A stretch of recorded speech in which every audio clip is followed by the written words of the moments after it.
Guys, बहुत से लोग शोल्डर पेन के बारे में पूछे हैं। वो क्यों पूछे हैं कि घुटने दर्द के बारे में मैं वीडियो रखा तो बहुत वायरल हो चुका है। बहुत लोगों के घुटने दर्द कम हो चुके हैं। प्लस एड़ियों के दर्द के बारे में भी वीडियो रखा हूँ। उस पर भी बहुत से लोग कहते हैं कि मिराकिल की तरह काम किया है। सो वो अच्छा लगा है। सो उसके साथ साथ मैंने बैक पेन पर भी वीडियो बनाई है।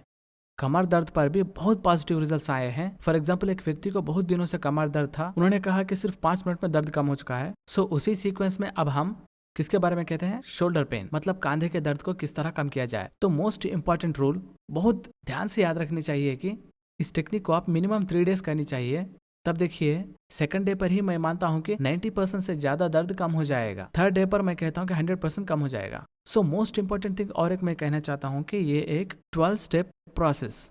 सो इन सभी स्टेप्स को ऑर्डर वाइज ही करनी चाहिए। सब कीजिए, कंप्लीटली 12 स्टेप करना ही होगा। मतलब ये हार्ड स्टेप्स मत समझिएगा, बहुत आसान होता है, लेकिन 12 स्टेप्स एक ऑर्डर में करनी चाहिए। सो एक नोट्स रख लीजिएगा इस वीडियो को देखने के बाद, वरना ये वीडियो को देखते रहिएगा। हर स्टेप क्लैरिटी से जानिए, बहुत आसान, लेकिन एक स्टेप के बाद मतलब एक एक स्टेप फॉलो होते रहने चाहिए। 1 के बाद 2, 2 के बाद 3, ऐसा फॉलो होइएगा। सो फर्स्ट स्टेप ये होता है कि फॉरवर्ड शोल्डर रोल्स। बहुत इजी, आप वीडियो में देख सकते हो। आपको वीडियो में सब क्लैरिटी से दिखाई देगा। मैं कहते रहता हूँ, उसका संबंधित आप देखते रहिएगा। फॉरवर्ड शोल्डर रोल्स कहकर हमारे कंधे को इस तरह राउंड सर्किल की तरह आगे फॉरवर्ड करनी चाहिए। वो भी ऐसा है कि कुछ लोग हाथों से इस तरह करते रहते हैं। ऐसे नहीं, सिर्फ कंधे से ही करनी चाहिए। मतलब वीडियो में देखिए तो समझ आ जाएगा। हाथों को इस तरह रखनी चाहिए। देखिए, सिर्फ कंधे को ही आगे की ओर ऐसे रोल करनी चाहिए। वो भी देखिए 10 टाइम्स करनी चाहिए। मतलब सिंपली ऐसे 1, मतलब ये सब खड़े रहकर ही करना पड़ेगा। जैसा वीडियो में है वैसा करिए। ऐसे 1, ऐसे 10 टाइम्स करना होगा। सो अब सेकंड स्टेप बहुत सिंपल, इस टेक्निक की तरह ही, लेकिन बैकवर्ड करनी चाहिए, रिवर्स। सेम इंस्ट्रक्शंस उसी तरह फिर से 10 टाइम्स रिवर्स करनी चाहिए। अब फिर से थर्ड स्टेप देखिए, फिर से फर्स्ट स्टेप जैसा ही आगे, मतलब देखिए आगे फॉरवर्ड शोल्डर रोल्स, जैसे मैंने वीडियो में बताया है ऐसे आगे करनी चाहिए। ओके, कितनी बार करना होगा? 10 टाइम्स करना होगा। सो अब फोर्थ स्टेप ये होता है कि फिर से बैकवर्ड रोल्स, सेम, मतलब फर्स्ट सेकंड स्टेप जैसा है वैसे ही रिपीट करता हूँ फिर से। सो फिर से सेम रिवर्स में करना होगा, वो भी 10 टाइम्स। तो देखिए, इस प्रोसेस में आपको कुछ साउंड सुनाई देंगे, टिक टिक टिक टिक कहकर ऐसे सुनाई देगा। मीनिंग ये होता है कि हमारे बॉडी का जो स्पाइन होता है ना, मतलब वो स्पाइन एडजस्ट होते रहता है।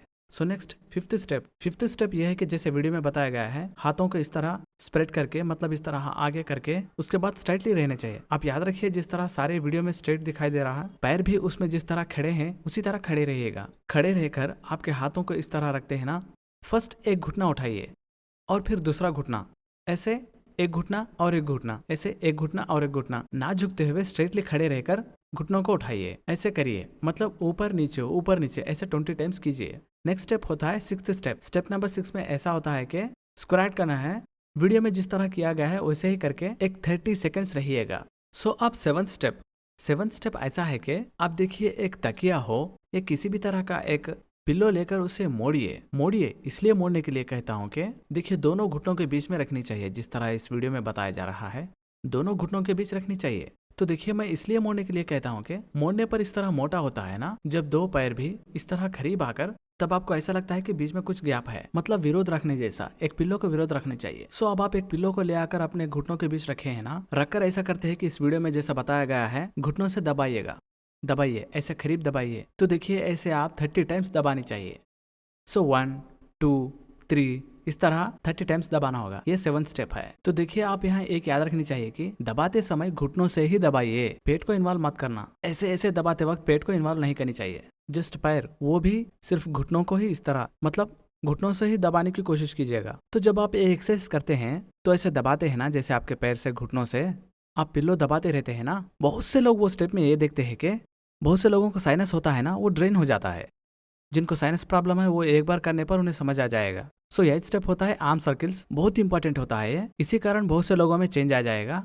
जैसे वीडियो में बताया गया है वैसे हाथ लंबे कीजिए, लेकिन उंगलियों को इस तरह रखिए, ऐसा रखिए। तो देखिए, वहां जैसा बताया गया है वैसा आप मूवमेंट को करिए। कितने बार करेंगे? 50 टाइम्स करते हैं।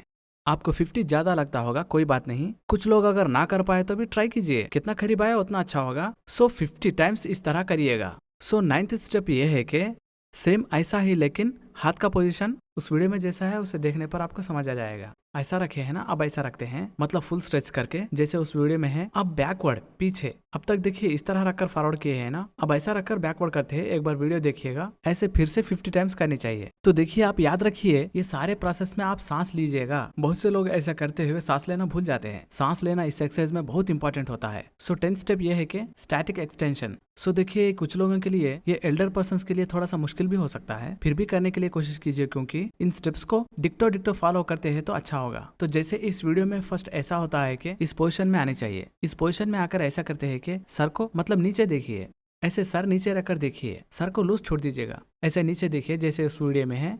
तो देखिए जब ऐसा है, स्टमक को भी फ्री छोड़ दीजिएगा, स्टमक को अंदर खींच लेना, ऐसे मत कीजिएगा, फ्री छोड़ दीजिएगा। तो देखिए अब हिप्स है ना, सेम इस वीडियो में जैसा है वैसा ही रखिए। मतलब ये होता है कि थोड़ा सा ऐसे आगे आए हैं, हिप्स घुटनों से आगे है, जस्ट मतलब इतना भी डिटेल्स जरूरी नहीं है। इस वीडियो में जैसा है डिक्टो वैसा ही करके ऐसे 1 मिनट रहिएगा। बहुत से लोगों को थोड़ा मुश्किल सा लगता होगा, लेकिन इस प्रोसेस से ऐसा होता है कि आपकी बॉडी इतना ट्रांसफॉर्म होती है कि आपके बॉडी में अगर कोई फॉल्स हो तो वो सब निकल जाते हैं। सो अब 11th स्टेप, और एक इसके बाद और एक स्टेप ही है, करीब आ गए हैं। सो 11th स्टेप ये है कि एक वॉल सेलेक्ट कीजिए। उस वॉल को आप कंप्लीटली टच होनी चाहिए, मतलब आपकी सारी बॉडी, सर, पीछे बॉडी, शोल्डर, सब पैर, सब बहुत, मतलब ऑलमोस्ट हील्स होते हैं ना, हील्स भी टच होनी चाहिए। मतलब डिटो टच होने की जरूरत नहीं है, ऑलमोस्ट पूरा जैसे दीवार को पूरा चिपक जाते हैं। अब पोजीशन बताता हूँ इस वीडियो में, वैसे ही ऑलमोस्ट रही है, रहकर ऐसा करते हैं कि हाथों को ऐसे लाकर, मतलब वीडियो में है जैसा वीडियो में रहेगा वैसा कीजिएगा। तो देखिए बहुत से लोगों को ऐसा करते ही जब कोनियां ऐसे टच नहीं होती है, मतलब उससे कुछ नहीं होगा। मतलब ये होता है कि हमारी बॉडी को अभी थोड़ी सी फ्लेक्सिबिलिटी होनी चाहिए। अब इस वीडियो में जैसा बताया जा रहा है वैसे ही कीजिए, वैसे 25 टाइम्स कीजिए। सो अब 12th स्टेप, फाइनल स्टेप को आ गए हैं। ये है कि स्टैंडिंग ओवरहेड एक्सटेंशन कहते हैं। अब देखिए ये जमाने में कितने लोग ऐसे हैं जो जिनके हाथ ऐसे रखकर ऊपर देखते हैं। बहुत से लोग लैपटॉप जैसे यूज करने से ऐसा होता है कि उनके हाथ फ्लेक्सिबिलिटी खो जाते हैं। इसलिए इस वीडियो में ऐसा है कि देखिए एक 30 सेकेंड्स इस वीडियो में जैसा बताया गया है वैसा ही कीजिए। 2 हाथों को लेकर ऐसे ऊपर, ऐसे देखिए आपको समझ आएगा, ऐसे ऊपर फुल स्ट्रेच करके सर को ऊपर करके ऐसे देखिएगा, ऐसे 30 सेकेंड्स रहेगा। इतना ही। आप सोचते होंगे कि इतने स्टेप्स क्यों बता रहा हूँ। ये स्टेप्स बताने में एक लॉजिक है, क्योंकि ये फिर से एगास्क्यू टेक्निक है। आपको पता है ना कि योगास की टेक्निक क्या होती है। पेन रिलीफ के बारे में वही कहा है, प्लस BNS गोग्रेस चैनल में ब्रेन ब्रैडली का इंटरव्यू किया है, योगास के वाइस प्रेसिडेंट। सो ये गारंटी काम करता है, क्योंकि वो लोग साइंटिफिकल एनालिसिस फॉलो होते हैं। क्योंकि एक्सरसाइज को एक के बाद एक करने के लिए इसलिए कहा हूँ कि इन सबका एक कनेक्शन है। मतलब फर्स्ट एक एक्सरसाइज करने से एक बदलेगा, उसके बाद और थोड़ा बदलेगा, ऐसे बदलते बदलते आपका शोल्डर पेन जाएगा। प्लस आपको नहीं पता है, इस टेक्निक को जिसने किया उनको ऑलमोस्ट एक बार करने पर ही उनका शोल्डर पेन कम हो चुका है। वो कहे कि बेटर फील करते हैं। सो मैं कहने का और एक रूल ये है कि रोजाना 1 टाइम बस है, तो ऐसे मिनिमम 3 डेज कीजिए। जिनको शोल्डर पेन ज्यादा है वो 1 वीक कीजिए, आपको गारंटी रिजल्ट दिखाई देंगे। 90% से ज्यादा आपका पेन चला जाएगा। प्लस ये एक्सरसाइज सिर्फ शोल्डर के लिए नहीं है, बहुत से लोग हाइट बढ़ने के लिए भी इस एक्सरसाइज को करते हैं। प्लस जैसे हमने कहा, ये करने से साइनस भी ड्रेन हो जाएगा। बहुत से लोगों का नेक पोजीशन भी बेटर हो चुका है, ऐसे बहुत होते हैं। तो आप ऐसे कीजिए, करने पर आप ही मुझे बताएंगे कि कैसे काम करता है। जैसे बहुत से लोगों को गर्दन दर्द कम हो चुका है, जैसे घुटनों का दर्द कम हुआ है, जैसे बैक पेन कम हुआ है, ये भी वैसे ही कम हो जाएगा। आप देखिए करते समय कुछ लोग पैर ऊपर नहीं उठा सकते हैं, किसी के हाथ नहीं उठ सकते हैं, फिर भी प्रॉब्लम नहीं है। जब आप ऐसे 1 वीक करते रहे तब आप स्लोली वो भी कर सकते हो। मतलब उसका मीनिंग ये होता है कि हमारी बॉडी करेक्ट पोजीशन में आ चुकी है। सो ये है वीडियो, ये आपके लिए गारंटी काम आएगा। किसी भी तरह शेयर कीजिए, क्योंकि शोल्डर पेन कहकर बहुत रहते हैं, कौन सा यकीन करें। सो कौन सा यकीन करना चाहिए, ऐसे कहने वालों के लिए बेस्ट आंसर है, क्योंकि मैं वर्ल्ड क्लास टेक्निक बताता हूँ। अगर पसंद आए तो लाइक कीजिए, सब्सक्राइब कीजिए, बेल आइकन दबाइए। Thank you so much.